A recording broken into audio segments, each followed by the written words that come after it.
வணக்கம் மக்களே. இந்த வீடியோவில் நம்ம என்ன செய்தி பார்க்க போகிறோம்னா, இயக்குனர் பாக்யராஜிடம் பார்த்தீங்கன்னா அவருக்கு உடல்நலம் சரியில்லாமல் மருத்துவமனையில் அனுமதிக்கப்பட்டதாக செய்திகள் வெளியாகியிருக்கிறது.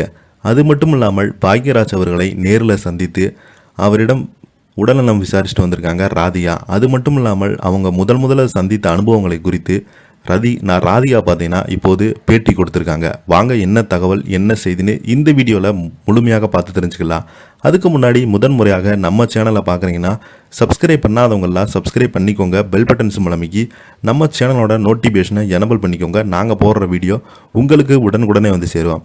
திரைக்கதை மன்னன் என்று புகழப்படுவர் தான் பாக்யராஜ். அவர் ஒவ்வொரு படமும் இப்போது பார்த்தால் கூட ரசிகர்களிடம் கனெக்ட் ஆகும். சிறப்புடைய காமெடி எமோஷனலாக பக்காவாக அவர் ஒரு படத்தை உருவாக்கியதான் அதிக வெள்ளி விழா கண்ட இயக்குநர்களில் ஒருவராக திகழ்ந்து கொண்டிருக்கிறார்.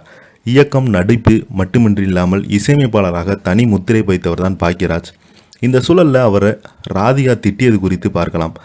இந்திய திரையுலகில் திரைக்கதை மன்னன் என்று புகழப்படும் பாக்யராஜ் அவரது திரைப்படங்கள் பார்க்கையில் ஒவ்வொரு காட்சிகளோட சலிப்பு தட்டாமல் மொத்த ரசிகர்களையும் அந்த கதைக்குள்ள சென்றுவிடும் மாயத்தை தன்னுடைய ஒவ்வொரு படத்திலும் விடாமல் செய்து கொண்டே வந்தார். அதனாலே அவருக்கென்று இன்று வரை பலருமே ரசிகர்கள் இருந்து வராங்க. பாரதி ராஜாவிடம் உதவி இயக்குனராக இருந்து அவரது பல திரைப்படங்களுக்கு தூணாக இருந்தவர் தான் பாக்யராஜ். பாரதி ராஜா இயக்கி வரும் சிவப்பு ரோஜா கோல், புதிய வார்ப்புகள் உள்ளிட்ட படங்களில் கதையும் எழுதியிருக்கிறார். இதனையடுத்து சுவரில்லா சித்திரங்கள் படத்தின் மூலம் இயக்குனராக அறிமுகமான முதல் படத்திலேயே தனது கதைக்களையும் திரைக்கதையும் கவனிக்கப்பட்ட இயக்குனராக மாறினார். சுவரில்லாத சித்திரங்கள் படத்துக்கு பிறகு அவர் இயக்கிய ஒரு கை ஓசை, மௌன கீதங்கள், இன்று போய் நாளை வா, விடியும் வரை காத்திரு, அந்த 7 நாட்கள், தூரல் நின்று போச்சு, முந்தானை முடிச்சு, தாவணி கனவுகள், சுந்தரகாண்டம், ராசுகுட்டி என அவர் இயக்கிய அத்தனை படங்களும் ஹிட்டடித்தது. அவர் ஸ்பெஷலிஸ்ட் என்னவென்றால் A centre, B centre, C centre என அத்தனை சென்டர்களையும் பாக்யராஜ் என்று ரசிகர்கள் இருந்தாங்க. இப்போது இயக்கத்திலிருந்து ஒதுங்கியிருந்த பாக்யராஜ் அவ்வப்போது நடிப்பில் கவனம் செலுத்தி வந்தார். வாகை சுடவா, உத்தமபுத்திரன் உள்ளிட்ட ஏராளமான திரைப்படங்களில் குணச்சித்திர கதாபாத்திரத்தில் அட்டகாசமாக நடித்து வந்தார்.